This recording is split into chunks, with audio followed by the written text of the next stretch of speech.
श्रीमद्भागवत महापुराणाय दशम स्कंदाय षष्ठ पंचदश अध्याय श्री शुक उवाच सत्राजित स्वतन्या कृष्ण कृष्णाय कृतकिल्बिष स्वयं कंदेन मणिना स्वयं प्रमुद्य दंतवान। सुखदेव गोस्वामी ने कहा, भगवान श्री कृष्ण अपने अपमान करने के पश्चात सत्राजित ने अपनी पुत्री तथा शंतक मणि उन्हें भेंट करके प्रायश्चित का भर्षक प्रयत्न किया। श्री राजोवाच सत्राजित किं करोट ब्रह्मण कृष्णश्च किल्बिष शंतका कुतश्च कस्मादाता सुता हरे। महाराज परीक्षित ने पूछा, हे ब्राह्मण, सत्राजित ने भगवान श्री कृष्ण का अपराध करने के लिए क्या कर दिया था? उसे शंतक मणि कहाँ से मिला और उसने अपनी पुत्री भगवान को क्यों भेंट कर दी? शुक उवाच सुखदेव गोस्वामी ने कहा, सूर्यदेव अपने भक्त सत्राजित के प्रति अत्यंत वत्सल थे, अतः उनके श्रेष्ठ मित्र के रूप में उन्होंने अपनी तुष्टि के चिन्ह के रूप में उन्हें शंतक मणि प्रदान किया। सत्राजित उस मणि को गले में पहनकर द्वारिका में प्रविष्ट हुआ। हे राजन, वह साक्षात सूर्य के तुल्य चमक रहा था और मणि के तेज से पहचाना नहीं जा रहा था। जब मनुष्यों ने सत्राजित को दूर से आते देखा तो उसकी चमक से वे चौंधिया गए। उन्होंने मान लिया कि वह सूर्यदेव हैं और भगवान कृष्ण के से बताने गए, जो उस समय पास आ खेल रहे थे। द्वारकावासियों ने, हे नारायण, हे संग, हे चक्र गदा धारण करने वाले, हे कमल नेत्र दामोदर, हे गोविंद, हे यदुवंशी, आपको नमस्कार है। हे ब्रह्मांड के स्वामी सविता देव, आपको मिलने आए हैं। वे अपनी प्रखर तेजोमय किरणों से सबकी आंखों को चौंधिया रहे हैं। हे प्रभु, अब तीनों लोकों के सर्वाधिक श्रेष्ठ देवता आपको खोज निकालने के लिए उत्सुक हैं, क्योंकि आपने स्वयं को यदुवंशियों के बीच छिपा रखा है। अतः जन्मा सूर्यदेव आपके दर्शन करने आए हैं। निशम्य बालवचनम रहस्याम्बोलोचनम प्राहानासौ रविर्देव सत्राजिन्मानि ज्वलनम। श्री सुखदेव गोस्वामी ने आगे बताया, ये भोले भाले वचन सुनकर कमल नयन भगवान जोर जोर से हंसे और बोले, यह सूर्यदेव रवि नहीं है, अपितु सत्राजित है, जो अपनी मणि के कारण चमक रहा है। राजा सत्राजित के साथ शुभ अनुष्ठान संपन्न करने अपने ऐश्वर्यशाली घर में प्रविष्ट हुए। उनके योग्य ब्राह्मणों से अपने घर के मंदिर कक्ष में शंतक मणि की स्थापना करा दी। हे प्रभु, वह मणि प्रतिदिन 8 बार सोना उत्पन्न करता था और जिस स्थान में वह रखा जाता था उचित ढंग से पूजा जाता था। वह स्थान आपदाओं तथा यथा काल असामयिक मृत्यु तथा सर्पदंश, मानसिक तथा शारीरिक रोगों और ठगों से मुक्त रहता है।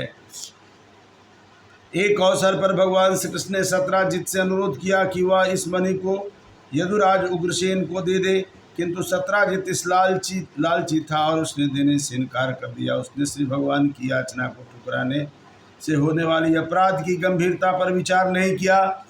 एक बार सत्राजित का भाई प्रसेन उस चमकीली मणि को गले में पहनकर घोड़े पर सवार हुआ और जंगल में शिकार खेलने चला गया। प्रसेन ने तथा उसके घोड़े को एक सिंह ने मार डाला और वह मणि ले लिया, किंतु जब वह सिंह पर्वत गुफा में घुसा तो उस मणि के इच्छु जामवान ने उसे मार डाला। स्वपी चक्रे कुमारस्य मणि कृणरकम बिले अपश्यन भ्रातरम भ्राता सन्निजात परेतः। गुफा के अंदर जामवन ने उस मणि को अपने पुत्र को खिलौने के तीर पर खेलने के लिए दे दिया। इस बीच सत्राजित अपने भाई को वापस आता ना देखकर अत्यंत व्याकुल हो गया। प्राय कृष्ण नहीं तो मणिगृहो वनम गता भ्राता मामेति तक्षुत्वा कर्णो कर्णे जपना जना। उसने कहा कि संभवतया भगवान श्री कृष्ण ने मेरे भाई को मार डाला, क्योंकि वह अपने गले में मणि पहनकर जंगल गया था। जब लोगों ने यह दोषारोपण सुना तो एक दूसरे से कानाफूसी करने लगे।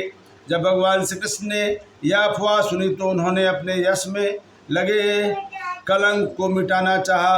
अतः द्वारका के कुछ नागरिकों ने अपने साथ लेकर वह प्रसेन के मार्ग को ढूंढने के लिए रवाना हुए।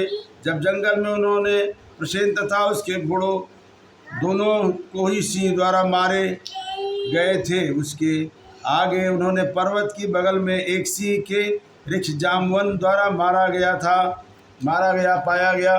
भगवान श्री कृष्ण ने ऋषिराज की भयावनी घनंदकार गुफा के बाहर नागरिकों को बैठा दिया और अकेले ही अंदर प्रविष्ट हो गए। वहाँ भगवान श्री कृष्ण ने देखा कि बहुमूल्य मणि बच्चे का खिलौना बना हुआ है। उसे लेने का संकल्प करके उस बालक के निकट गए। उस असाधारण मनुष्य को अपने समक्ष खड़ा देखकर बालक की धाई बस चिल्ला उठे। उसकी चीख सुनकर बलवानों में सर्वाधिक बलवान जामवन क्रुद्ध होकर भगवान की ओर दौड़ा। उसके वास्तविक पद से अनभिज्ञ तथा उन्हें सामान्य मनुष्य समझते हुए जामवन ने अपने स्वामी श्री भगवान से क्रुद्ध होकर लड़ने लगा।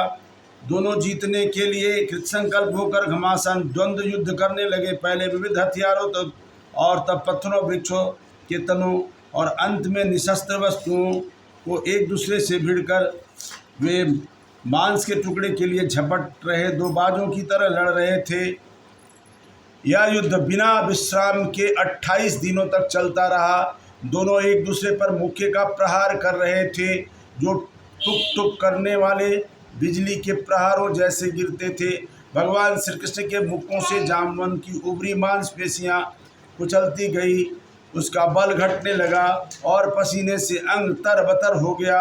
वह अत्यंत चकित होकर भगवान श्री कृष्ण से बोला। जामवन ने कहा, मैं अब समझता हूँ कि आप समस्त जीवों के प्राण हैं और इंद्रिय, मानसिक तथा शारीरिक बल हैं। आप आदि पुरुष, परम पुरुष, सर्वशक्तिमान नियंता भगवान विष्णु हैं। त्वं हि विश्वसृजा स्रष्टा सृष्टनापि यच नश्यतः काल कलय तामिश परात्मा तथात्मानाम्।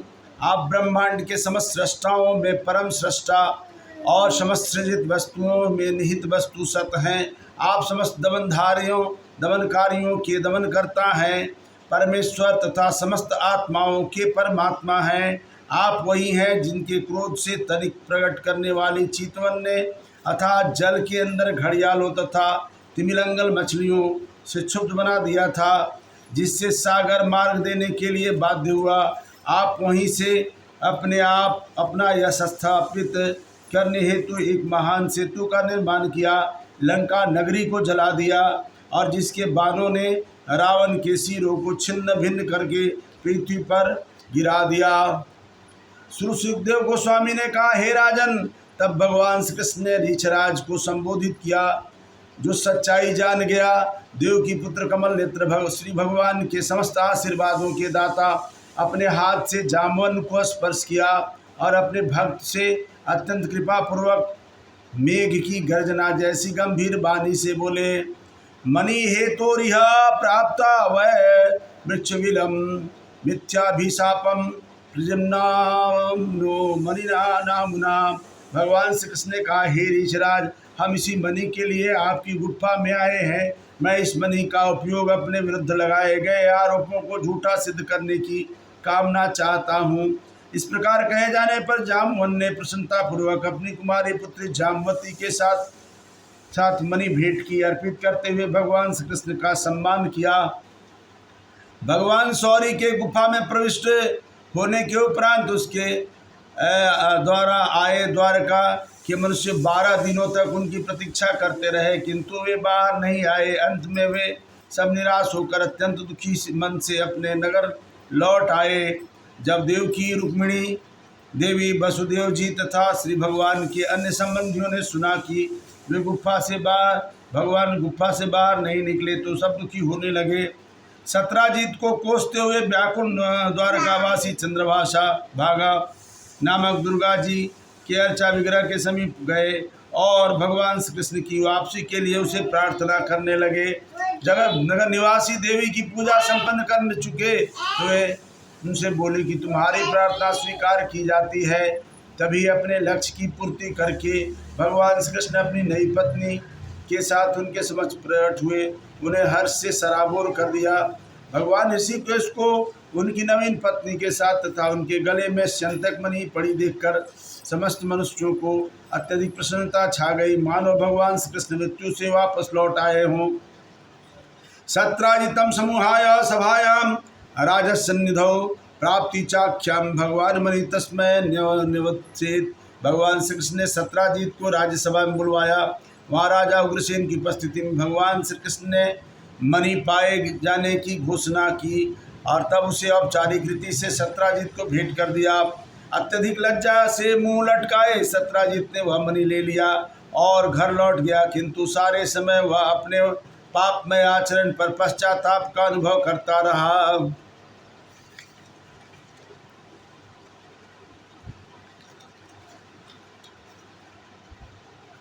अपने भयंकर अपराध के बारे में सोच विचार करते और श्री भगवान की शक्तिशाली भक्तों से संघर्ष की संभावना के बारे में चिंतित राजा सत्राजित ने सोचा, मैं किस प्रकार अपने कलमश से स्वयं को धो सकता हूँ और किस प्रकार भगवान अच्युत मुझ पर प्रसन्न हो।